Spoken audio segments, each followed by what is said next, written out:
Here in studio with me, Josh Lederman, fellow at the Center for International Security Studies at Princeton University. It's good to see you, my friend. Great to be here. It appears the protests in Iran have died down, but what does the road ahead look like for leadership? Well, that is certainly the huge question, and it's going to depend on what we see in the coming days, both on the streets in Iran, whether those protests start to pick up again, or whether the president makes good on his new comments about seeking regime change in Iran, whether he's going to actually go through with the type of intervention that he promised would be coming if there were deaths that we saw in Iran. Certainly there have been a lot of them, most estimates putting them in the several thousands at least. But on the other hand, we've seen the president walk that back a little bit, citing specifically the fact that the Iranian government seems to have backed off the idea of executing, hanging prisoners. And so whether that is sufficient to convince President Trump that he has successfully changed the policy in Iran and doesn't need to pursue that intervention is going to have a lot to do with what we see coming next. Well, Trump has certainly made it clear that he's willing to use military force. We saw the bombing campaign in Iran. We saw the arrest of Nicolas Maduro right in Venezuela.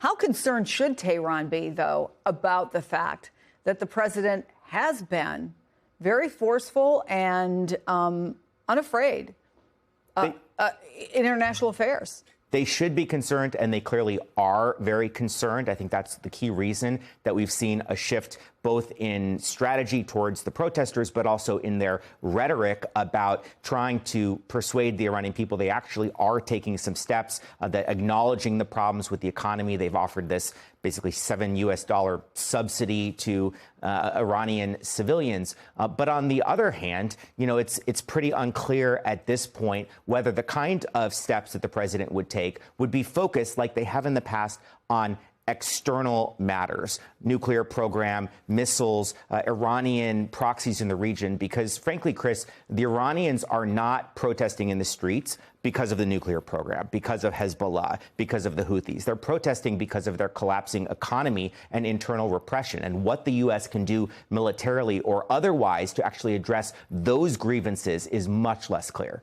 Yeah, I wonder what impact this might have on the key questions, for example, Iran's nuclear program, the sanctions against Iran, the conversations that were happening around those things, the fact that now it has shifted to this, does that change the equation?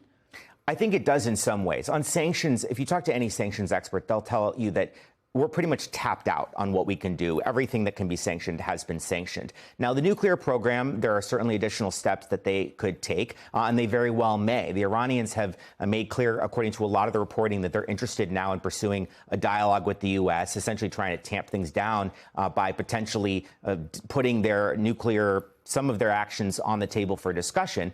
But again, whether that is going to address the internal political crisis in Iran seems very unlikely. The latest number I saw was that more than 22,000 protesters were arrested. That's according to a human rights organization that's been good with these kinds of numbers. Do we have any idea what's happened to them and what will likely happen to them?